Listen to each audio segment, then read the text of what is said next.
Welcome back to the MK10 YouTube channel, where we're going to be getting back into F1 2022 My Team Career Mode, where we are in Canada for this round.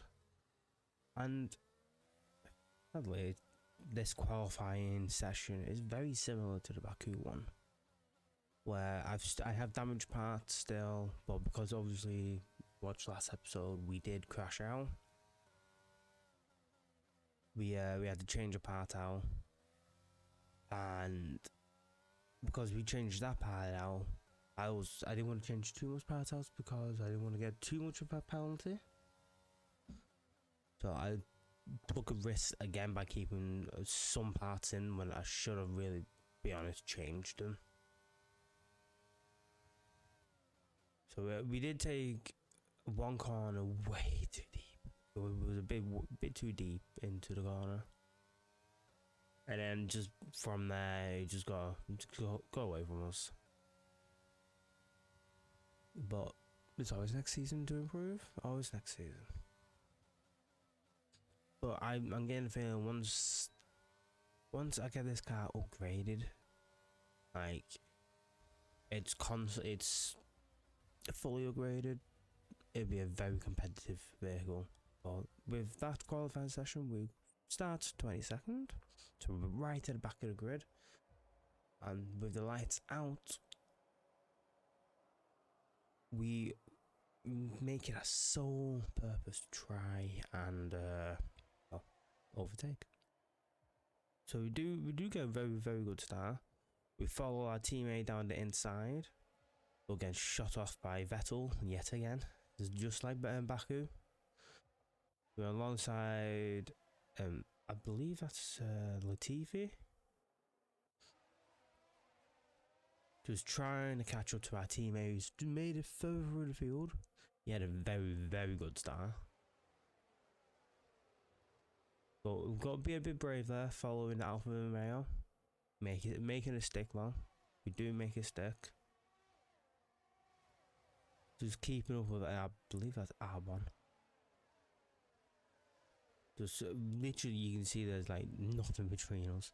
Just trying to stay with him as much as possible so I can get a clean overtake outside his corner. But we do give our teammate a little bit of a love tap, and because of that we are spending our time trying to defend from Vettel. Just trying to defend against him. And as you can tell, it's not the normal highlights as it normally is from a race. This is like the full first lap, because yet again we do have an engine malfunction. But leading up to the engine malfunction, we was going well. We were actually making our way over the field, and the strategy was to stay out a bit longer on the mediums and then go to the softs. So by the time we get to pit, we would be high up in the field, and then we would drop back down to like P10.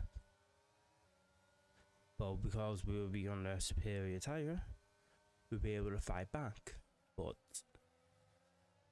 it did not happen like that. It did not happen like that. We did cut the corner a little bit there. That's why we backed out from doing the overtake, so we didn't get a time penalty for her. We had a very good exit from the corner. We just Albon had an even better exit. He had an even better exit than me, and I was like, "No, get back here!"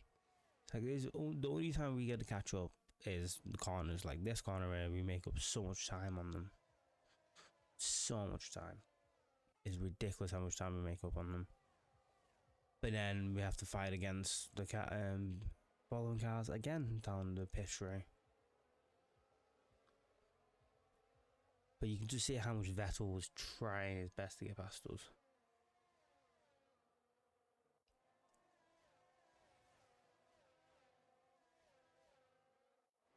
See there, we're trying to take a bit of a more funky line so we can go down the inside. It worked, we make it stick.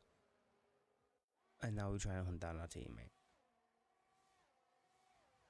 Just always having our eyes set on the next person ahead of us. Just going for it. Because as I said, the plan was just to go for it, go as hard as possible.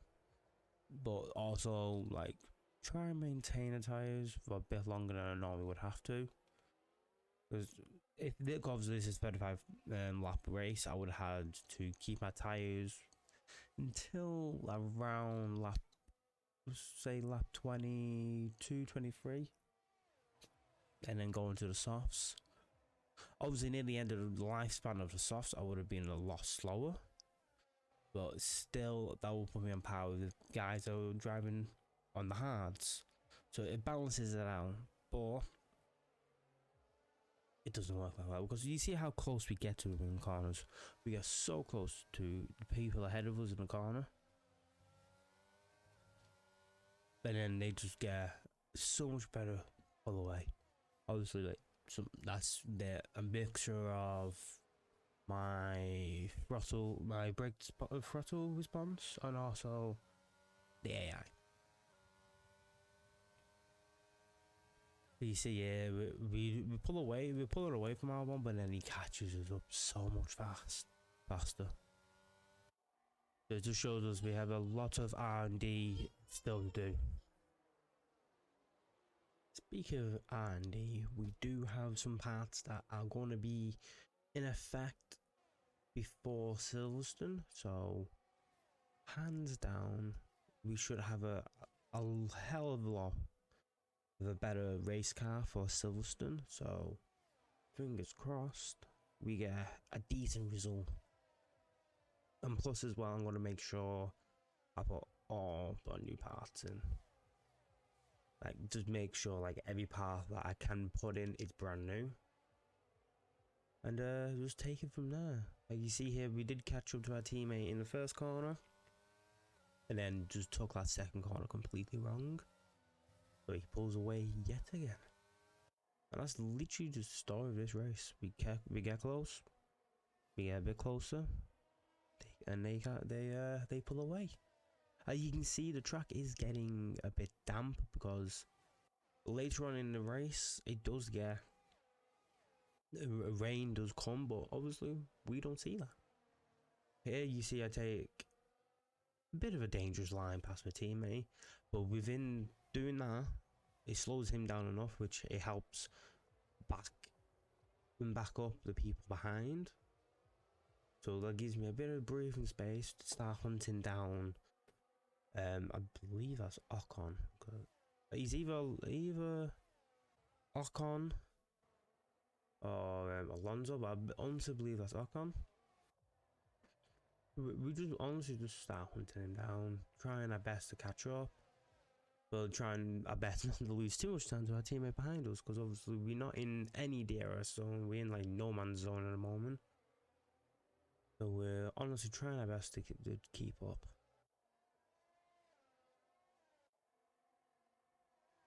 And just trying to stay in line. But it's getting a bit difficult with how damp the track is getting.